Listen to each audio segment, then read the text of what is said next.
aujourd'hui, bilan de mes ex. Alors, les 3 vidéos qui vont arriver sont en fait une vidéo donc divisée en 3 qui est une vidéo bilan. Et là, vous êtes à la toute première vidéo bilan. Et c'est une vidéo où j'ai décidé de retracer en fait ma vie amoureuse et les ex avec qui je suis sortie qui m'ont appris beaucoup de choses. Pour ceux qui viennent d'arriver sur ma chaîne, je suis Lola Morales et promis, d'habitude les vidéos sont de meilleure qualité. Au passage, je vous présente toutes mes excuses, le son est absolument dégueulasse et en fait j'ai eu un petit souci avec ma caméra et je ne sais pas trop ce qui s'est passé et apparemment ce même micro marche très bien sur mon téléphone. Donc pour ceux qui ne me connaissent pas, je suis Lola Morales, je travaille dans le coaching en séduction depuis 8 ans et en fait je ne me réfère pas exclusivement à ma propre expérience pour vous apprendre à devenir plus charismatique et plus séduisant, mais il arrive assez régulièrement sur ma chaîne que je fasse appel à ma propre expérience parce que parfois je peux apprendre des choses via mes expériences et j'aime les partager avec vous. D'ailleurs, si vous voulez continuer à apprendre sur le thème de la séduction, eh bien je vous donne rendez-vous, je vous invite à vous abonner sur ma chaîne. Je vais tâcher de poster des vidéos tous les jours sur ma chaîne durant l'année 2020, c'est mon défi. Je vous souhaite un bon visionnage et je vous fais un gros bisou.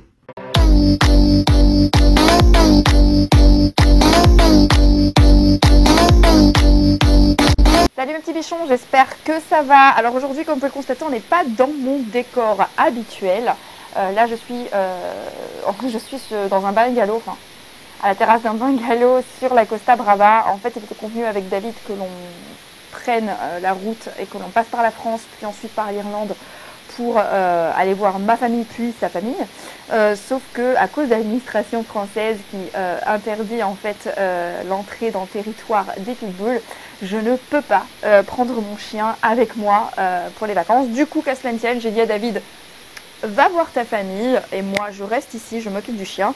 Et du coup, comme j'ai une autre copine qui par la force des choses était coincée à Barcelone, la plage est magnifique et ça fait vraiment du bien. Il fait super chaud, donc là je suis juste en top en fait et je suis en short en dessous. Et en fait j'avais envie de faire une espèce de rétrospective, je trouvais ça assez intéressant. Donc comme d'habitude on applaudit Jean-Michel Surex, hein, voilà, la queen de la surexposition. Alors oui, ça me fait des cheveux qui brillent, c'est magnifique, mais d'un autre côté, bah, ça fait pousser la merde au niveau de la lumière. Aujourd'hui j'avais envie de faire un petit bilan parce que j'ai eu mon premier petit ami à l'âge de 16 ans et j'avais envie de faire un point sur les hommes avec qui j'étais sortie et tout ce qu'ils m'avaient appris, parce que j'ai appris énormément de choses de la part des hommes avec qui je suis restée et en fait ils m'ont tous donné des formidables leçons. J'ai eu plein d'histoires. J'ai eu des histoires très belles qui ont duré, j'ai eu des petites histoires de merde qui n'ont pas duré, j'ai eu des histoires de merde qui malheureusement ont duré aussi. Et je voulais vous faire un petit récapitulatif de tout ce que j'ai appris et de toutes les compétences que j'ai engrangées dans ma vie amoureuse grâce à mes ex. Alors on va commencer par un des premiers avec qui je suis sortie quand j'étais très jeune, donc on va l'appeler Jacob. On s'est rencontrés quand on était donc gamin et à la base moi j'ai choisi Jacob parce qu'on était amis initialement, parce que voilà, on avait énormément de complicité. Initialement j'étais pas particulièrement attirée physiquement par lui, mais j'aimais beaucoup justement sa compagnie et j'aimais énormément ce qu'on partageait en termes de complicité. C'était le genre de mec avec qui on pouvait parler pendant des heures sans jamais s'arrêter et je trouvais ça vraiment bien. On était extrêmement jeunes, ça aurait pu marcher ensemble, on aurait pu être fait l'un pour l'autre en fait et on aurait pu toujours être ensemble après toutes ces années, mais nous sommes séparés parce que nous étions extrêmement jeunes et parce que quelque part nous savions que nous avions notre expérience à faire. Je connais beaucoup de gens qui ont rencontré l'amour de leur vie à 16, 17, 18 ans et qui sont toujours ensemble. Et ça aurait pu être mon cas, du coup j'aurais pu être de celle-là, mais je ne l'ai pas été, et cette relation a pris fin, même si c'est lui qui a rompu, j'étais pour le coup d'accord. Cette relation a pris fin parce que nous savions quelque part que nous n'étions pas assez mûrs et que nous allions grandir et que nous allions passer par pas mal d'étapes et que ces étapes risquaient de nous changer et de faire de nous d'autres personnes qui peut-être à terme nous ne nous serions pas correspondus en fait, nous ne serions plus correspondus en fait. On ne s'est pas particulièrement quitté fâchés, on est restés amis. Et la leçon que j'ai apprise de lui quand on était jeune, la première leçon que j'ai apprise, et je suis très contente d'avoir appris ça très jeune au final, ton mec doit être ton pote.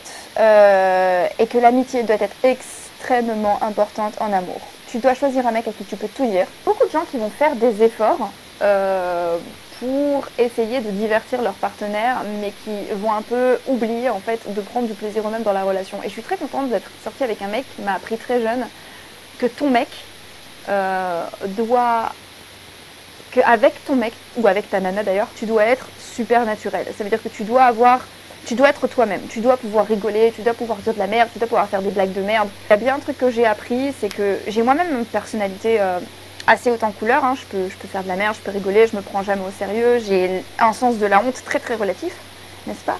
Et du coup, s'il y a bien un truc que j'ai appris avec mes premières histoires d'amour, c'est que je devais choisir un mec qui m'accepte aussi avec ces aspects-là de ma personnalité. Alors, il y a eu ensuite Gunther, qui n'a pas été un mec de ma vie du tout, parce qu'il m'a foutu un râteau, mais qui m'a donné un peu la leçon de ma vie. J'en ai déjà parlé dans un live sur Facebook. Gunther m'a donné une des plus belles leçons de ma vie en me foutant un râteau, parce que Gunther représentait exactement ce que je voulais chez un homme. Voilà, il était beau, il était grand, il était intelligent, on pouvait discuter pendant super longtemps. Quand je perdais pas mes moyens et quand j'oubliais que c'était avec lui que je parlais et que du coup mon cerveau se transformait pas en bouillabaisse, il avait les mêmes convictions que moi dans la vie, il avait les mêmes idées que moi dans la vie, sauf que il était beaucoup plus... il avait beaucoup plus his shit together, quoi. En gros, il était beaucoup plus rassemblé. Il n'y a pas de terme français pour ça, mais il avait l'air d'avoir sa vie beaucoup plus en place que moi. Et moi, je n'étais encore à l'époque que le brouillon de moi-même. C'est comme ça que je m'appellerais à l'époque. Et il représentait donc tout ce que je voulais. Et le fait qu'il m'ait dit non, ça m'a vraiment foutu une grosse claque parce que je me suis rendu compte que pour attirer ce genre de mec, je devais évoluer. Je ne devais pas changer parce que je ne changerais pas parce qu'il est hors de question que je change. Par contre, je devais évoluer. Gunther, en fait, sans le vouloir, et peut-être qu'il ne le sait toujours pas aujourd'hui, il me semble qu'il me suit encore sur les réseaux sociaux, donc il devrait être au courant. J'ai mis des années à l'admettre, mais aujourd'hui, à l'âge que j'ai et à la période à laquelle ça s'est passé, etc., c'est pas grave. J'ai étendu du string parce qu'il y a prescription.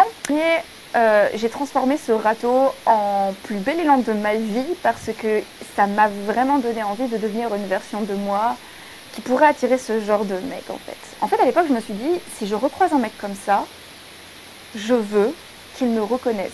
Ça a été le coup de pied au cul qui m'a fait découvrir le développement personnel en fait. Et à partir de ce moment-là, j'ai mis le doigt dans un engrenage qui a fait de moi la femme que je suis aujourd'hui. Pourquoi? Parce qu'entre-temps, j'ai découvert le sport, je suis devenue végétarienne puis végane, j'ai remis mes finances à jour, j'ai changé de carrière. Je me suis lancée dans le coaching, j'ai écrit des bouquins, j'ai bâti ma vie. Enfin, en gros, ma vie a été une perpétuelle évolution depuis ce râteau parce que je me suis dit, si un jour je recroise un mec aussi bien, je ne veux pas le laisser partir et je ne veux pas passer inaperçu vis-à-vis de lui. Si tu me suis sur les réseaux sociaux et si tu tombes sur cette vidéo, tu ne le sais peut-être pas, peut-être que tu vas l'apprendre à travers cette vidéo, mais je tiens à te dire merci. Tu sais que tu m'as donné le plus gros râteau de ma vie parce qu'on en a parlé après. Mais tu ne sais pas, ce que tu ne savais pas, c'est que ce râteau-là a été le coup de pied au cul dont j'avais besoin pour évoluer dans ma vie. Tu n'as peut-être pas conscience de... T'as peut-être pas conscience d'à quel point t'as changé ma vie, mais effectivement c'est le cas. Tu es très loin d'ici, je le sais, je te souhaite tout le bonheur du monde.